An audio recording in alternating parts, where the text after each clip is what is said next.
Hello எல்லோரும் உங்களை வரவேங்க. இது நம்ம என்ன இடம் காட்டுன்னு கேட்டிங்கன்னா, இது திருவண்ணாமலை.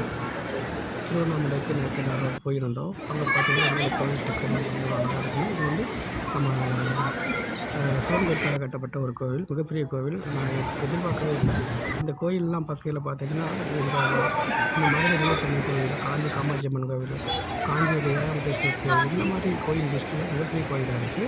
நிறைய ஆக்டிவிட்டி இருந்தது. பட் கோயிலெல்லாம் கவர் பண்ணிட்டாங்க. எங்களுக்காக கொஞ்சம் விட்டுருந்தாங்க. முடிச்ச அளவுக்கு உள்ள ஷூட் பண்ணோம். பாருங்கள் எப்படி இருக்கான்னு சொல்லிட்டு எவ்வளோ அழகாக இருக்குன்னு சொல்லிட்டு. இதான் வந்து இதளவுக்கு கீழே வந்து ஒரு நந்தி இருக்குது. அந்த நந்திக்கு மேலே பாருங்கள் எவ்வளோ அழகாக இருக்குது. பயமாக இருக்குது. நிறைய ஷூட் எடுக்க முடியல. அவங்க நட்டாஜி கட்டாரு. இது நிறைய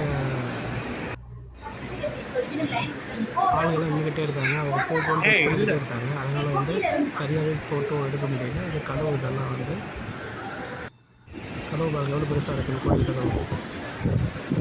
நேற்று க்யூ இல்லை, அதனால் ஃப்ரீயாக இருந்ததால் சீக்கிரம் போய்ட்டு பைசா இல்லாத கடவுளை பார்த்துட்டு வந்துட்டோம். அங்கே சிவன் இருக்காரு. சிவனுக்கு ஒரு தனியாக ஒரு சன்னதி இருக்குது. அதே போல் வந்து பார்த்தீங்கன்னா அவரை பார்த்ததுக்கு அப்புறம் வந்து அவரோட ஒய்ஃபு, சிவனோட ஒய்ஃபை பார்க்கறதுக்கு தனியாக ஒரு இது இருக்குது. இது பாருங்கள் பெரிய நந்தி பார்க்குறீங்களா, உண்டியல் நந்தி இருக்கா, பெரிய நந்தி. இது வந்து ஒரு பெரிய சாமி இருக்காரு. இது என்ட்ரன்ஸில் தாங்க இருக்குது. உள்ளே போகிற வர முடியாது. இன்னும் உள்ளே போனீங்கன்னா உங்களுக்கு ரொம்ப நல்லாயிருக்கும். எனக்கு நேற்று தான் போனேன். கொஞ்சம் எனக்கு எப்படியோ இருந்தது. ஆனால் வந்து ஒரு பார்த்ததுக்கு அதுக்கும் ரொம்ப நல்லா த்ரில்லாக இருக்குது. எங்கெங்காவது எவ்வளோ முடியுமோ அவ்வளோ பார்த்துட்டு வந்துட்டோம்.